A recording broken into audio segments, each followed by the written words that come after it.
Now I'm going to show you how to write your follow-up email series. And what I'm going to do here is this particular video tutorial is going to be divided into two parts. The first part is that I'm going to run through with you some school of thoughts when it comes to writing your email series. And then in the next half, I'm going to go through the types of emails you can possibly write. So let's get started. When it comes to writing an email series, it's got to be purposeful and intentional. So in no particular order, we'll go through each of it step by step, okay? So the first and foremost thing here is readability. Very, very important. Now, when most people start writing their email series, they just leave it as default. Well, nothing really wrong with that, but check this out. Now, this is an example of an email where, as you can see, the readability is pretty good because it's neatly spaced out. The fonts are comfortably big enough.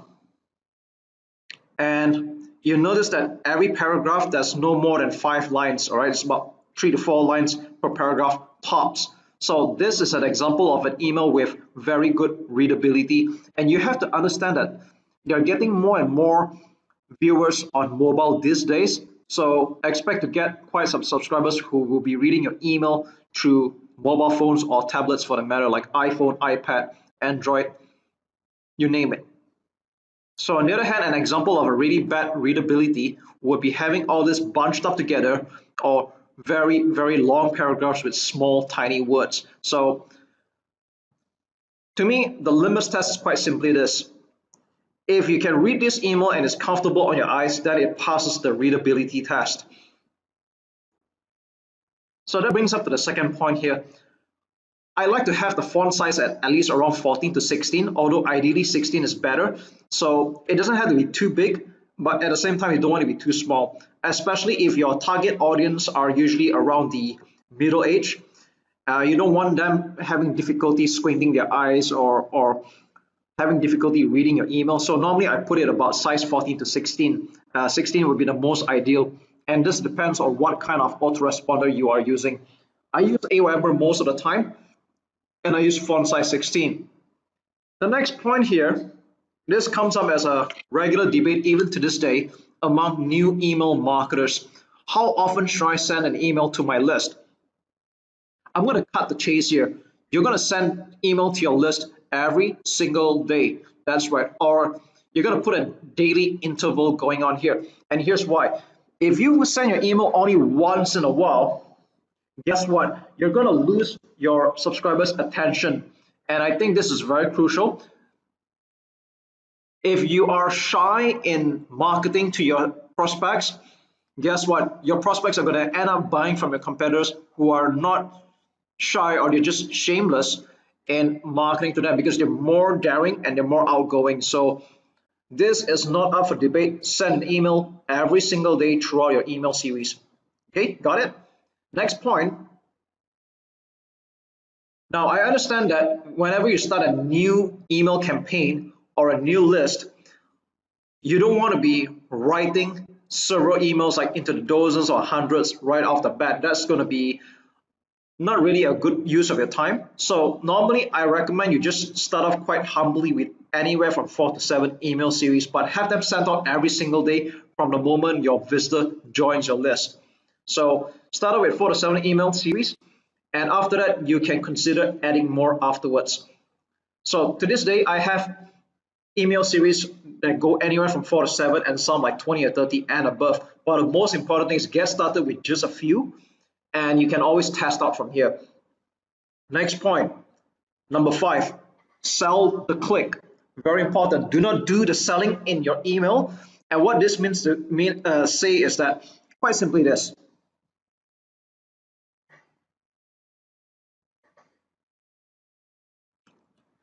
Let's say you're promoting a product and you're selling it at a certain price. Would you want to mention the price of the product in your email? Most of the time you should not, because even if it's affordable or even if it's cheap, you do not want to mention it. However, you can give hints like this is going at basement price. There's an early bird price going on right now. there's an intro launch special, and this goes for only an investment of dinner for two. Okay, the most important thing here, that whenever someone opens an email, the purpose is that you want them to click on a link to go to the website, so you can be selling your own product or be an affiliate, but never ever mention the price of the product. Although you can drop hints, but the intention of every email you send out is to send people to another website, and that's what you're going to do. Even if you're giving away content for free, do not do it in the email series. Have them go to your blog or your website, and this creates more opportunities for you to promote or back and sell anything else. Next point, keep your emails short.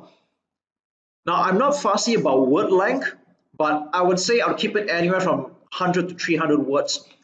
And even then, there are times that I have written some shorter emails. Now, the most important thing here is that you want to get people clicking on the link whenever they open your email. So do not tell everything or give everything away in an email, because if you do that, your subscribers will have difficulty processing what's going on, and those who are not interested, guess what they do? They just trash your email away. So this is the premise of email marketing and the reason why you do follow-up email series.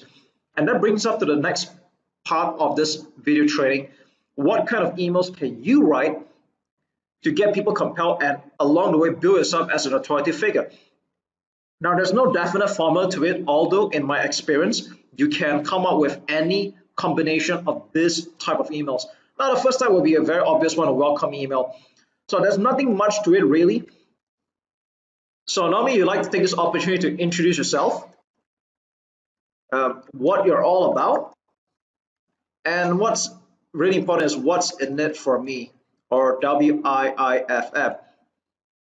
Okay, you see, when people join your mailing list, they have a certain expectations and you have to manage that. So let's just say, for example, you are a dating coach for men. So you got to establish your credentials, what you're all about, what is your experience like, and what can you do to help the subscriber or the prospect. So what's in it for me? So address it all in the first welcome email. Now, normally compared to the other emails, the welcome email is usually the longest. However, you do not want to write too long. And you know what? You don't have to be afraid to start selling even at this point. So you want to have a call to action right off the bat in the first email. Okay? Because at the end of the day, you do not want to be building a list of freebie seekers or people who are just trained to waste your time. You want to get them to be action takers, and you want them to be your customers at the end of the day, or even be your client for the matter. So after the first email, the next day you're going to be sending another type of email. So normally what I like to do is I like to follow up with a story email. It could be based on your personal experience. I like to call it the 0 to hero moment, okay? Like who you were before and how you can relate to your prospects, and where you are at right now, where your prospects desire to be in your shoes. So it can go along the lines of, I used to be dateless or had problem pursuing women like you. Today, things have changed because after going through an A to Z training or formula or a discovery, I am now having these results. All right.